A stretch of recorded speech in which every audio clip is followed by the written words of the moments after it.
for joining us today. I'll begin with the opening statement from Coach and then open the question. January 27th, I was given the huge opportunity and blessed with the opportunity to be the 19th head football coach here at Florida A&M University.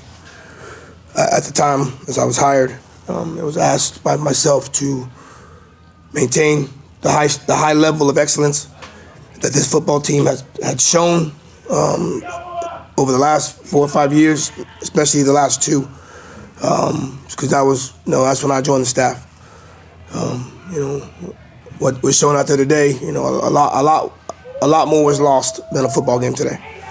A lot of things, we talk about the things that led to the loss today. A lot of the same things.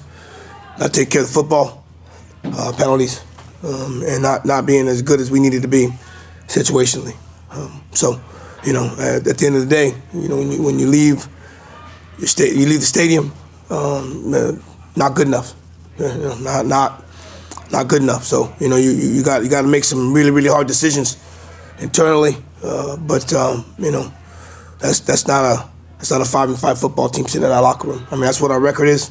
But it's above reproach. Just me as a head coach of this football team. The end result of today was not good enough, and not the standard that's been set, not the standard that I was asked to keep. So that's all I got. If there's anything else, love to answer them. Coach, yeah.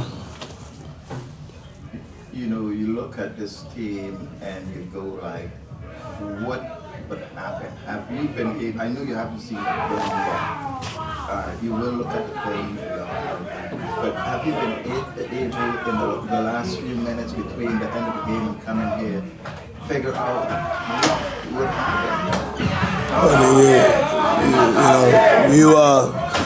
You fumble at the 2-yard line. You fumble a snap, a day 1, day 2, day 3 situation where we work snaps, right? You fumble, right? You give up a deep ball on a post on a coverage that we worked the entire week. What happened? You lose the turnover battle. You lose the big play battle, and then you get a chance to ultimately tie, and whatever the case may be, and then you have a turnover, right? So, we had a couple ways to lose this football game, but we found 3 to 4 ways to lose the football game. Again, so didn't take care of the ball when we needed to. Cameron Gillis has been as solid as anybody I've had kicking the football in my coaching career. He missed one. We drop a snap on the punt, and we fumble the ball in what I would call the compete zone, which is inside the 20, and then you fumble the ball at the 2. So doesn't matter who you're playing. Who you're playing, who you have on your team, or who you're playing against. You do those type of things, you're gonna lose. You're gonna lose football games, right? So, that's why, right? So, when you have errors like that, it's not on the players. Again, when I stepped in there and took this huge blessing, right? Those are the things that when I was asked to make sure I took care of the small things, right? So, my first job, my first responsibility as a head football coach is to be responsible for all losses. And we couldn't catch a snap from inside the 2, can't catch a punt snap. So that's on me and our staff, right? So not the players, that's me.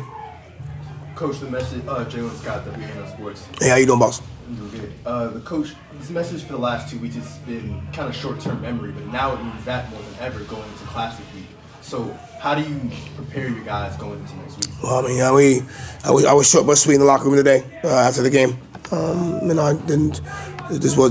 didn't need to be a bitch out session, I guess is probably the best way to say. We prayed, talked about what we're gonna do tomorrow. And then we just talked to the staff about we gotta take a hard look at ourselves. I'm upset. Alumni's upset. Rattlers are upset. They'll be more upset if we don't rally ourselves and get ourselves going for next week. But we gotta figure out what we gotta do today to get ourselves over the hump today and then take care of tomorrow. But again, ultimately, like it is, as the head coach of this football team, I got to make sure I take care internally of this football team. That's what I was asked to do. We're 5-5.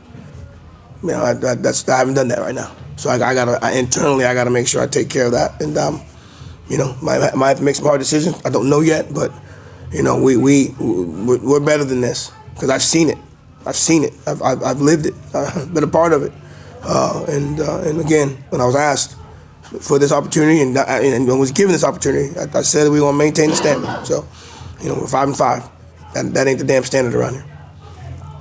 Coach, looking back now with the last time out, do you feel like you could have, you wish you could have took that back? Or No. What went down? Well, we went with the timeout. We lost a timeout offensively. You know, that left us with one. It was 3rd and 8. To me, that was going to be the biggest play of the series because if they got a first down after that, we saw what they did. You know what I mean? So I wanted to make sure we get lined up, made the call that I want. You know, we made the call we wanted to make.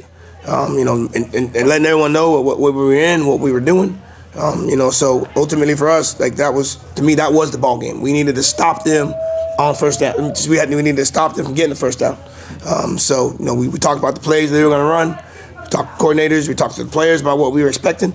You know, we thought it was going to be a screen, and that's what we got, right? And so, you know, for ultimately, we just didn't execute what we needed to do while knowing that it was a screen. Good call by them. They went screen, but threw it to the other side of the field. You know, but hey. You know, I wouldn't have wanted it back. I mean, I wish I would have had all 3 back, right? But, you know, since we had that one, and at the time we called it, making it 3rd and 7, 3rd and 8, or whatever, I think that was a down and distance. You know, I think that's, you know, I think it was the right call. You know, because, again, if they don't get it, then they're going to have to punt, right? And then we get the football. And offensively, we're used to being in a high-tempo situation to begin with. So I thought at that time that was the most important play at the time to make sure we get ourselves lined up. Coach, off of WANO Sports. Boss, how you doing? We met over the summer. Yep, absolutely. Question. So now you talked about the alumni, you talked about the student nation. Like, how can you get the alumni's trust back in the football team going on after this game, after losing in Bragg? Win. Huh? Win. And then I think even winning, you guys still do a little more. You know, I mean, that's why I mentioned, like, we lost more than just a football game today.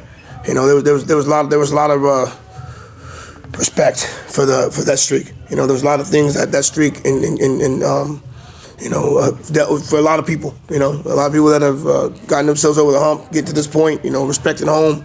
You know, I think a lot of things that went into that home winning streak. You know, and to have it in today, and the way we had it in. You know, not playing our best football, not taking care of the football. You know, that's tough. That's tough to swallow.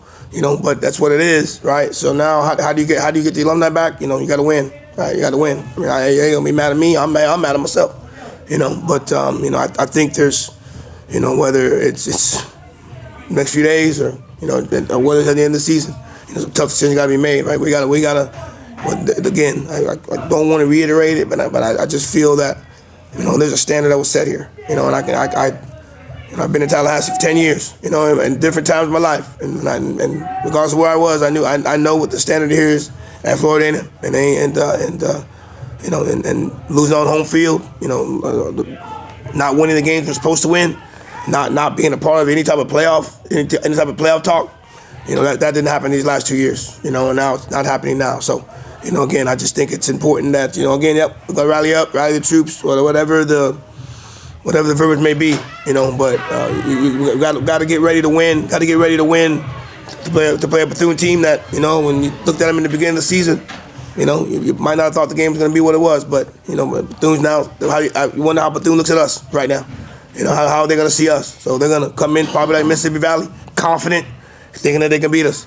So, you know, if we let them stay around, and they'll stay around and compete and possibly beat us. But if we play the way we know supposed to play, take care of the football, you know, we got a good shot. But you know, if we play the way we played today, we could be in another tough press conference again. Keith Hadley, and then last question for you, sir. What was the mood like in the locker room when you left to come down here? I was quick. I was in there quick. We prayed. I always get the guys. You know, we come off the field and we do alma mater, and then come into the locker room, right? And you know, we talked about, you know, as I mentioned, you know, there's a lot more lost today in this football game than we prayed. And then I let them go see their family. You know what I mean? So You know, I mean, you know, guys crying. You know, D. Rich was in there. He was highly upset. You know, but I just think the guys, you know, the guys that it's important to, they understand what was at stake, and so, you know, not a happy group, but you know, I mean, more I guess more disappointed than anything else. Last question, or Keith, and then last one from Marco. Obviously, you definitely have the questions about the offense. It's another game where we kind of failed to meet that standard. You know, Rattler offenses really has an insatiable love for high-scoring offenses, and goes all the way back to the Billy Joe era. Of course. But can you speak a little bit to maybe some of the things that we see that we can fix with our offense to maybe get it right as we can, you know, go into these last couple of games of the season? Well, I mean, that part I probably need to look at film a little bit more to just to look at. You feel or you felt watching the football game. We probably could have, you know, I thought we did a really good job running the football. You know, at times in the game I thought we could have continued to run the football. You know, but I got to go back and look at film and just see what may have happened. You know, I thought 23, 9, and 20 ran the football effectively when we just ran the football. You know, you know, 21 points, right, against a team, you know, that, you know, for the most part, gave up a lot of yards, gave up a lot of points throughout the year, you know, and the 21 points, you know, in a lot of games, especially in college football, 21 points don't win you games, right? So, you know, but again, I think when you, on that specific question, you know, you got to kind of take a look at what the film looks like, see where we were at, you know, but it just felt like on the field we could do what we could have done, whatever we wanted. We had turnover here, you know, fumbling ball at the 2. I mean, we have a shotgun snap that we can't catch at a time of the game that is extremely important, right? So, you know, how do you fix it? You know, you're always gonna boil it on execution, but I mean, it was T.J. Lee snapping the ball to Daniel Richardson. We do that every day. We do that 50, 100 times a day. They did it 50 times before that play, you know. So, but you ask them to do it again, I'm pretty sure they would do a good job, right? So, you know, but again, ultimately, when it doesn't happen the way it's supposed to happen, when it ain't nobody's fault except James Colzie III. I knew that when I took the seat. So, you know, that's the locker room attitude, or locker room anything, how they felt. I told them that's on me. Let me take it, and because I know that's part of the job, that's part of the understanding, you know. You know, I think for the most part, as I said earlier, we got to be better. You know, there's a lot of people that still on the table for me, and they deserve that. A couple people that text me that while I was in the office, I had to apologize to them. You know what I mean? Because that's not the expectation for this program. That is not the expectation. That is not when I was given this opportunity, or blessed with this opportunity, that was what was expected at this stage of the season. So. Last question for Vaughn. So, Vaughn. I talked to Mississippi Valley quarterback Ty Williams after the game. He said they were motivated because they were playing for their teammate that had passed. What carrot are you going to dangle out there for the team to let them understand the importance of a Florida Classic win? Well, you know, first and foremost, you got to talk about the history of the game. You know, you bring a lot of these guys in here that are transfers, they might not even know, you know, the importance of how important this thing is. I talk about the history of everything tomorrow. You know, we'll start with that tomorrow. You know, obviously talk about our schedule, what it entails. You know, and the great coaches and the great players that have come through this game. You know, and that's just a startup that we have to talk about it with them. You know, but ultimately, right, like you're sitting at a situation where, you know, we're 5-5. You know, and I think Florida Classic, we got to win that, but we got to beat Bethune. I mean, there's just so many different avenues that you have to take, that not just players, our staff, right, need to understand how important this football game is. You know, and I you know, jokingly, and maybe not jokingly, a guy told me that one of the deals I hear, I mean, you got to win homecoming, and you got to win the Classic, period. You know, and then again, that's something that was told to me, and whether it was by secret on my face, you know, but ultimately, you know, for us, I think obviously how big the game is, you know, and the situation that we might have put ourselves in against a football team that, again, maybe early in the season, didn't think they had a chance against us. Now they're feeling really, really happy about playing us right now. So, gotta, again, get ourselves to understanding that we're a good football team. But while that's happening, you know, we gotta make sure our guys understand the crowd that's gonna be there, the importance of this football game, the rivalry that definitely this game is all about. You know, but on top of all that, you know, we gotta win a damn football game because we gotta win a damn football game. All right, thank you everyone. We'll be back Monday, 10 a.m.